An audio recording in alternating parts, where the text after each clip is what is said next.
일주일 동안 오래 기다리셨죠.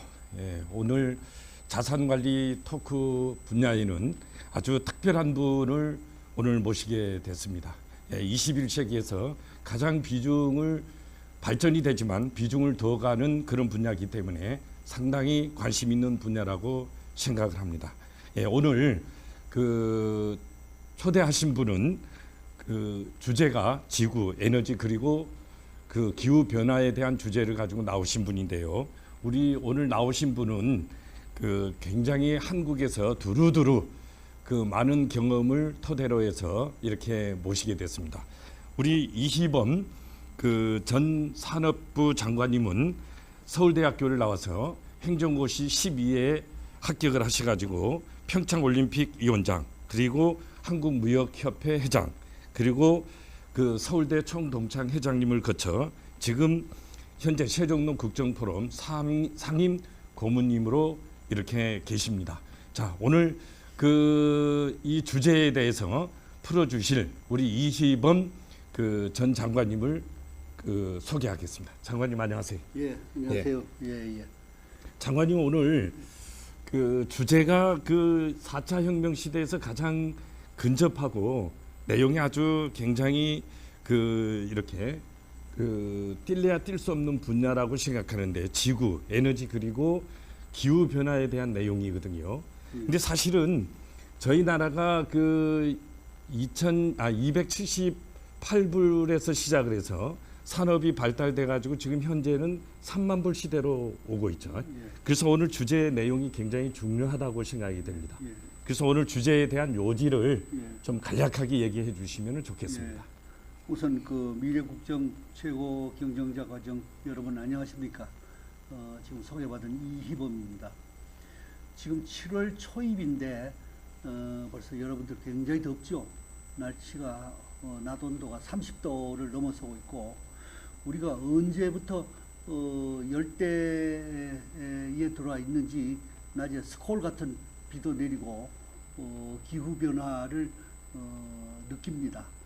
이런 것이 전 세계적으로 지금 지구가 뜨거워지고 있다는 것이 전 세계적으로 공통된 현상이고 곳곳에서는 기상 이변이 일어나고 있습니다. 그래서 오늘은 왜 이런 기후 변화가 일어나고 있는 거냐? 결국 이제 온실가스 때문이죠. 온실가스 문제가 어떻게 지금 우리 생활에 또 우리 환경을 어떻게 변화시키고 있느냐? 그러면 우리가 지금 이걸 어떻게 대응해야 될 거냐? 세계 각국이 어떻게 대응하고 있느냐? 특히 이제 작년에 이제 파리 협약이 다시 시작이 되고 특히 미국 바이든 행정부 들어오면서 파리 협약에 가입하면서 온실가스 문제는 전 세계적 관심이 되고 있습니다. 이제 우리도 이거 먼 산에 불을 보듯이 해서는 절대로 되지 않고 우리 기업은 물론 정부, 기업 또 우리 국민 모두가 이런 온실가스 문제에 좀 적극적으로 대응을 해 나가야 됩니다. 우리가 늘 위기라는 것은 위기자 또 기회라고 얘기하지 않습니까? 이 온실가스 문제도 우리가 잘만 대응하면 우리에게 또 새로운 기회가 될 수 있는 이런 계기도 될 수 있습니다. 그런 차원에서 지금 기후변화, 온실가스 문제가 얼마나 심각하냐, 세계 각국이 어떻게 대응하고 있느냐, 또 다른 나라 기업들은 어떻게 대응하고 있느냐. 요즘은 이제 우리가 ESG라고 그럽니다만은 ESG의 핵심 요소인 엔바이러먼트에 대해서 어떻게 대응할 거냐, 이런 내용을 중심으로 오늘 강의를 잡았습니다. 네.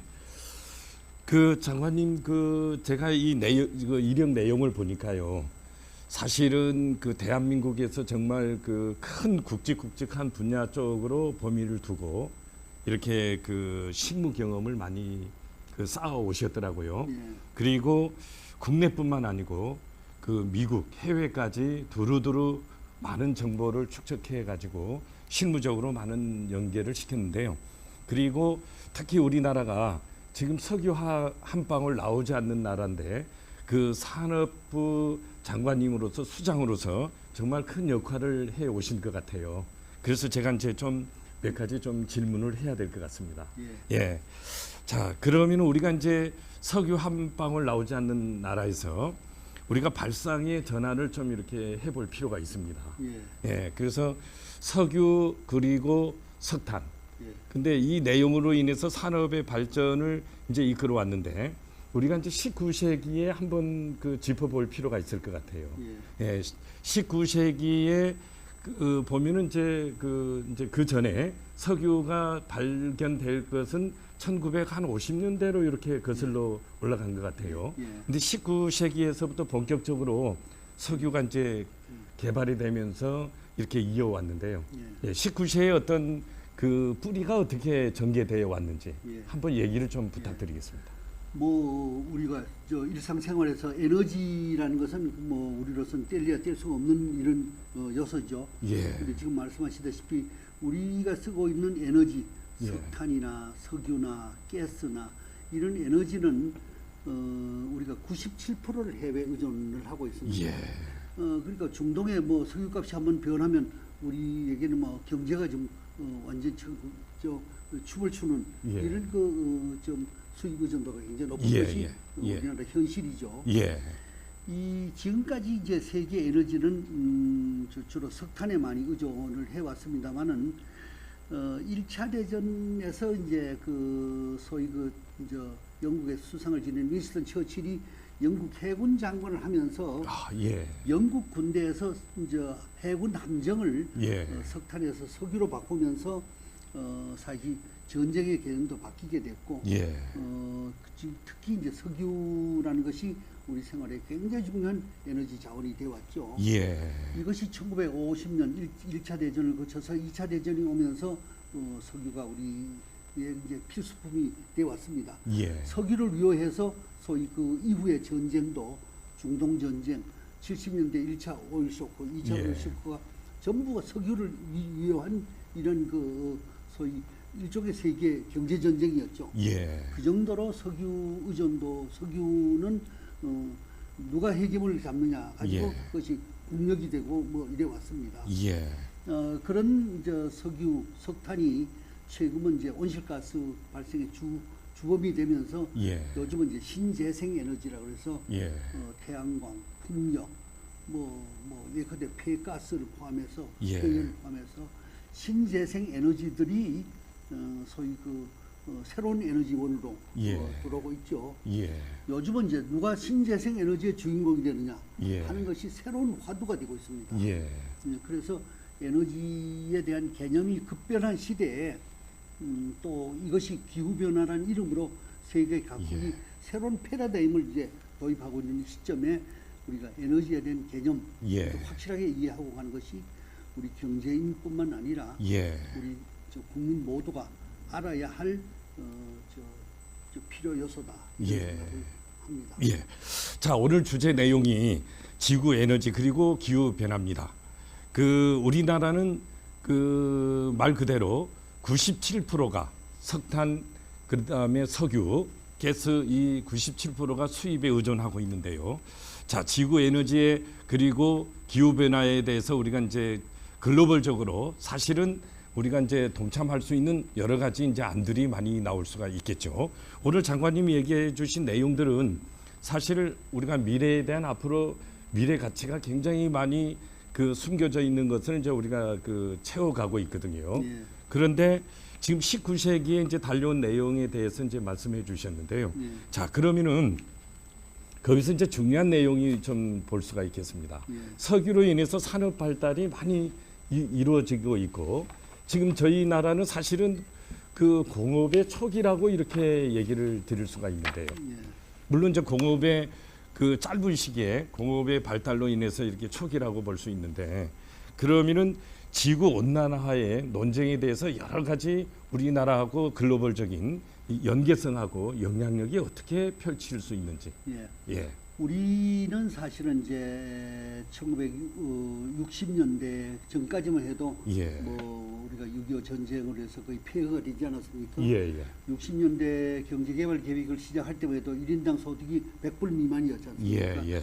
이제 3만 불이 되면서 드디어 유네스코 발로 우리가 선진국으로 올라서게 됐습니다. 예. 사실은 60년대 초만 해도 세계 당시에 유엔 회원국이 125개 나라였는데 예. 우리가 102번째로 못 사는 나라였습니다. 예. 그런 것이 불과 한 반세기 만에 짧은 시간에 선진국으로까지 들어섰습니다. 예. 더구나 특히 70년대 들어오면서 우리가 중화공업 선언을 하면서 예. 우리가 철강 산업, 포스코의 철강 산업을 포함해서 우리 석유화, 예. 조선 산업, 자동차 산업 등등을 하면서 우리가 이제 세계 선진국 대열에 끼어오게 된 겁니다. 예.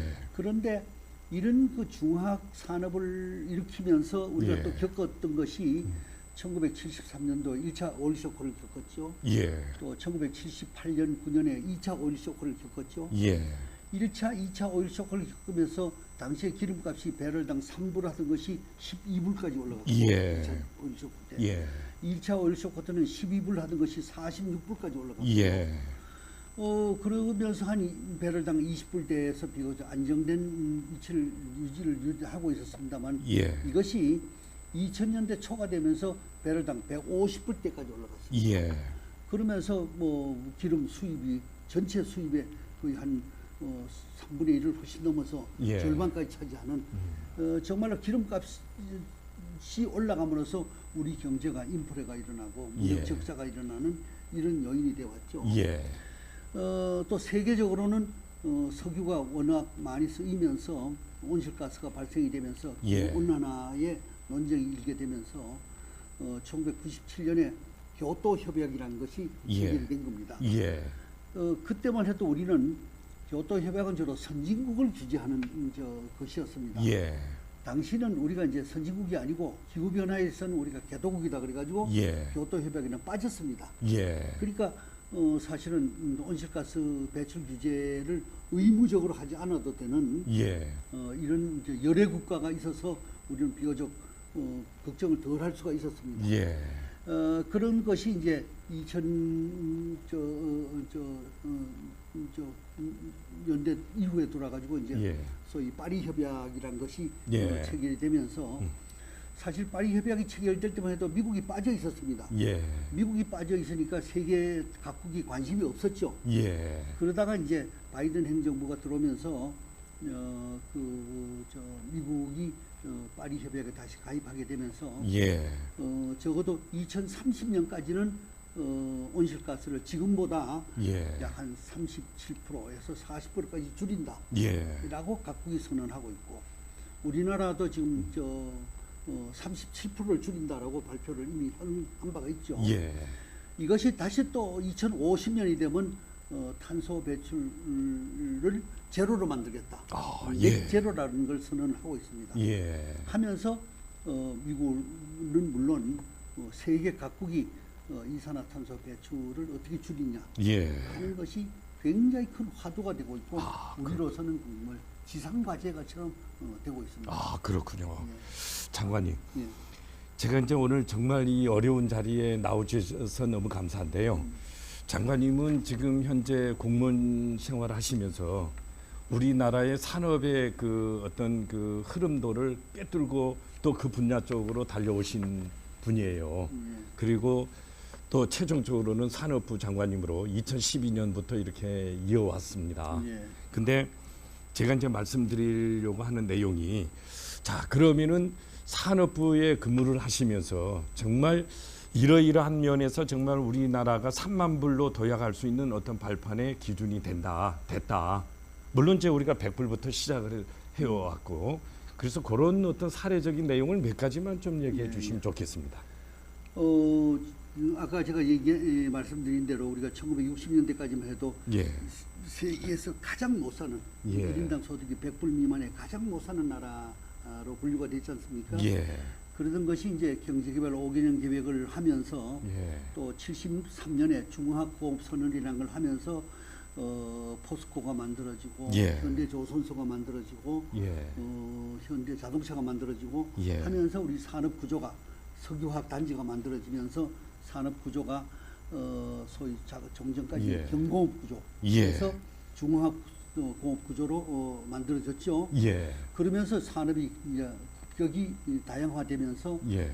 1인당 소득도 급격히 올라갔죠. 예. 그러는 것이 1990년대 들어오면서 우리가 이제 소위 IT 산업, 예.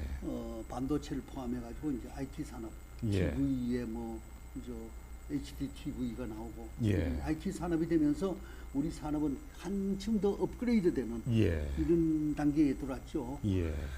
지금은 이제 IT를 넘어서 정보화 산업 단계를 넘어서 소위 4차 산업 단계로 가고 있습니다. 예. 우리나라도 지금 저 벤처 기업을 포함해 가지고 모든 것이 이제 우리가 듣기에도 생소한 예. AR, VR, 무슨 가상 사회, 메타버스 예. 우리가 종전에 들어보지 못한 이런 것들이 우리 산업의 주류를 이루고 있는 예. 산업 구조가 엄청나게 바뀌고 있습니다. 예. 이것이 한 면에서 이제 산업 구조의 변화고 예. 또 한 면에서는 에너지라는 것이 사용 비용 면에서 보면 석탄에서 예. 석유로 가스로 예. 이렇게 의존도가 가다가 석유 석탄 에너지 수입이 1년에 우리가 한 1,000억 불이 훨씬 넘어서고 있습니다. 예. 우리 전체 수입의 3분의 1이 예. 에너지 수입입니다. 예. 그 에너지 수입이고 전체적으로 저 에너지 이 수입 구조로 따지면 예. 세계 몇 위 안에 드는 에너지 수입 국가로 이제 돼 있지 않습니까? 예. 그래서 전체적으로 우리 산업을 좀 안정시키면서 예. 다음 단계로 가기 위해서는 에너지 소비 구조를 좀 바꿔줘야 되고 또 예. 그것이 기후 변화에 대응하는 우리의 명제이기도 하고요. 예. 또 한면에서는 우리가 4차 산업 구조로 산업 구조를 바꿔줘야 되는 예. 이런 것이 또 하나 명제이기도 하죠. 아, 그러셨군요. 예. 자, 그러면은 그런 어떤 흐름에 대한 맥을 이렇게 이제 시청자들도 많이 지금 현재 그 흐름에 대한 맥을 잡고 이제 알고 있을 것 같아요. 예. 그리고 제가 이제 또 장관님에 대한 그 재능과 기능적인 내용을 좀 이렇게 뵈니까요. 전자공학을 서울대에서 하셨더라고요. 예, 예. 예. 그래서 우리가 60년대, 70년대, 80년대의 어떤 그 발판을 구축해 산업이 발달이 오면서 이제 90년대부터 본격적으로 이제 우리가 자동차 전자로 전환을 시키고 있지 않습니까? 예, 예. 그래서 아주 시기적절하게 그때 장관님을 이렇게 영입을 하면서 총지휘를 해 오신 것 같아요. 근데 우리가 이제 3만 불까지 이렇게 그 전환할 수 있는 결정적인 내용들이 어떤 것이 모아져서 될 수 있었다고 봅니까? 우리 소득이 이제 3만 불, 아까 이제 100불 시대에서 3만 불까지 올라오게 된 것은 예. 기본적으로는 우리가 산업 구조가 예. 굉장히 고도화됐다 이렇게 얘기할 수 있죠. 예. 소위 그 노동 집약 산업 구조가 이제 중화학공업, 예. 석유화학이나 자동차나 조선이나 이런 산업 구조로 갔다가 예. 그다음에 이제 반도체나 이제 IT 산업 구조로 예, 예. 바뀌면서 소위 부가가치가 굉장히 높아지는 산업 예. 구조로 예. 간 것이죠. 예. 산업 구조가 굉장히 고도화됐다라고 하는 것이 이제 1차적 요인이죠. 예. 그것이 이제 최근에 4차 산업 혁명 시대가 되면서 예. 우리나라의 그 소위 그 우리 국민들의 그 재능 수준, 예. 지식 수준은 굉장히 창의력 면에서는 아마 세계에서 최고를 갈 수 있다고 생각합니다. 아, 그렇군요. 우리 이제 그런 그 창의력 수준, 우리 젊은이들이 하는 요새 하는 그 IT나 이런 창조 경제는 아주 대단한 수준입니다. 이런 소위 그 지식 기반 경제 산업들이 아마 3만 불 시대를 끌어올린 중요한 원동력이 돼 있죠. 예, 좋습니다. 저 장관님 지금 제가 방금 얘기를 들은 내용을 보면은 우리가 산업 구조에 대한 고도화 그리고 우리가 그 재능에 대한 세계적인 어떤 수준에서 상상력과 창의력에 대한 어떤 수준 이걸로 인해서 지금 3만 불로 이렇게 전환을 해 가고 있다 이렇게 얘기를 주셨잖아요. 예, 그겁니다 바로. 자, 우리 시청자 여러분, 지금 현재 이 오늘 주제가 지구 에너지 그리고 기후 변화입니다. 우리나라는 그 석유 한 방울 나오지 않고 97%가 에너지의 해외 의존도를 하고 있습니다. 그런데 이 과정에서 산업에 대한 이 급속도로 발달에 의한 우리 지금 현재 오늘 나와 주신 장관님이 그 산업부에 지휘를 하고 달려오신 현실적인 분입니다. 그래서 이런 내용들을 잘 보시고요. 예, 그리고 왜 지구 에너지 그리고 그 지구 변화에 대한 내용이 중요한지 이제 그 내용을 한 번 더 깊이 있게 그 질문해 보도록 하겠습니다. 자, 그러면은 이제 끝으로 제가 저 두 가지만 이제 그 질문을 하고 시간 내용이 너무 이게 아깝습니다. 예, 그리고 이제 나머지는 강의 때 이렇게 내놓으신 걸 하고요. 자, 그러면은 그 우리가 이제 산업에 대한 내용들을 단계적으로 왔는데요. 지금 이제 오늘 그 주제는 기후 에너지입니다. 예, 그래서 이제 기후 변화 방지를 위한 노력을 어떤 방법으로 하면은 좋은지 그거에 대해서 간략하게 한번 얘기 좀 해주시죠. 앞서 제가 강조를 했지만 우리나라는 에너지 수입이 세계 4위입니다. 예, 에너지 소비가 세계 8위입니다. 네, GDP가 세계 한 12위지만은 에너지 소비가 8위라는 것은 예. GDP보다 에너지 소비형 산업 구조로 되어 있다. 이렇게 볼 수가 있죠. 오늘 또 그걸 처음 제가 예. 저 알았습니다. 예, 거기다가 예. 우리가 온실가스의 주범이라고 생각되는 CO2, 예. CO2의 배출량은 세계 9번째입니다. 사실은 예. 우리 경제 규모도 굉장히 크지만은 예.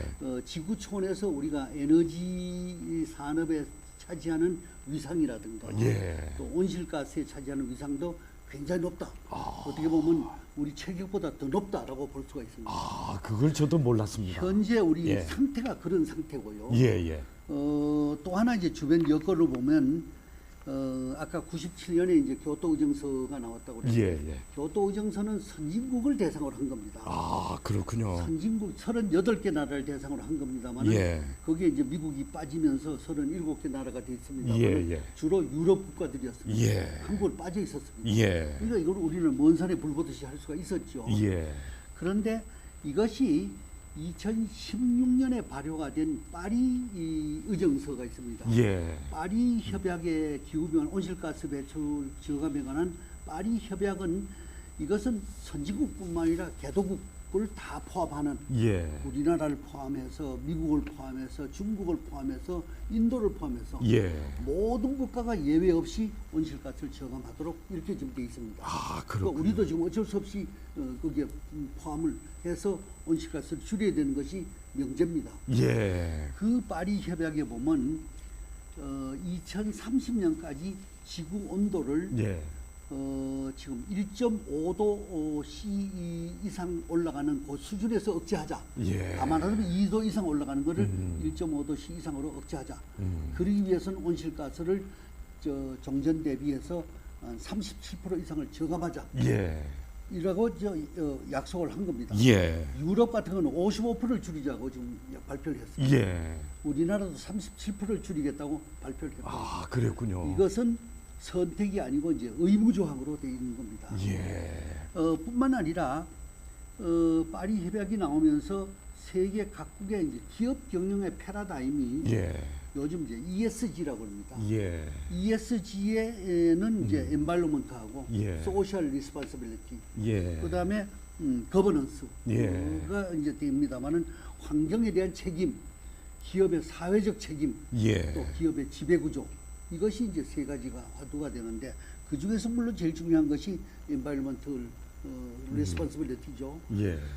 거기서 세계 각국이 뭐 여러 가지 UN 기구도 그렇고 예. 환경단체도 그렇고 세계 펀드 투자가들도 그렇고 이제는 기후 변화를 이행하지 않는 기업에 대해서는 투자하지 않겠다. 아, 오히려 예. 투자를 회수하겠다. 예. 이렇게 나옵니다. 예. 예. 지금 그러니까 우리 현재 기업들도 예, 예. 여기에 부응하지 않으면 이제 투자도 받을 수가 없고 앞으로는 수출도 할 수 없는 예. 이런 상태가 돼 있고 예. 우리가 ESG라는 것이 이제 남의 일이 아니고 이제는 우리가 해야 할 좀 선택이 아닌 필수 조건이 되고 있습니다. 아, 그렇군요. 그의 핵심 요소가 환경. 예. 자, 여기에 그 하이라이트는 지구 안의 에너지입니다. 에너지로 인해서 기후 변화가 많이 이렇게 좀 변화가 가고 있다고 하는데요. 그 기후 변화에 의한 그 기준은 삶에 대한 행복도 영향이 있을 수가 있겠죠. 오늘 우리 장관님을 모시고 제가 이제 끝으로 두 번째 마지막으로 이제 제가 하나 더 매듭을 지어야 될 내용인데요. 자, 그러면 우리나라는 97%가 해외 그 에너지를 의존하고 있단 말이죠. 그래서 우리나라는 생산되지 않기 때문에 조금 지구 에너지 그 온난화에 좀 여러 가지 좀 이점이 많아서 좀 이렇게 해결하기가 좀 좋을 수 있는 조건을 가지고 있는 것 같고요. 그 다음에 공업화가 초기 방향 전환으로 돼 있기 때문에 좀 뭔가 어떤 정책이 되면은 충분히 거기에 부합이 될 것 같아요. 그리고 그 선제적으로 우리 한국에서 이런 어떤 지구 에너지에 대한 기후 변화에 이렇게 대응할 수 있는 충분한 조건을 저는 가지고 있다고 보거든요. 예, 그런 내용에 대해서는 어떻게 보십니까? 우리가 뭐 사실은 이제 소위 위기라는 것이 위기일 수도 있고 기회일 수도 있다라고 얘기를 하지 않습니까? 예, 예. 우리가 산업 구조가 중화학공업 중심의 산업 구조에서 이제 IT 산업 구조로 많이 바뀌면서 예.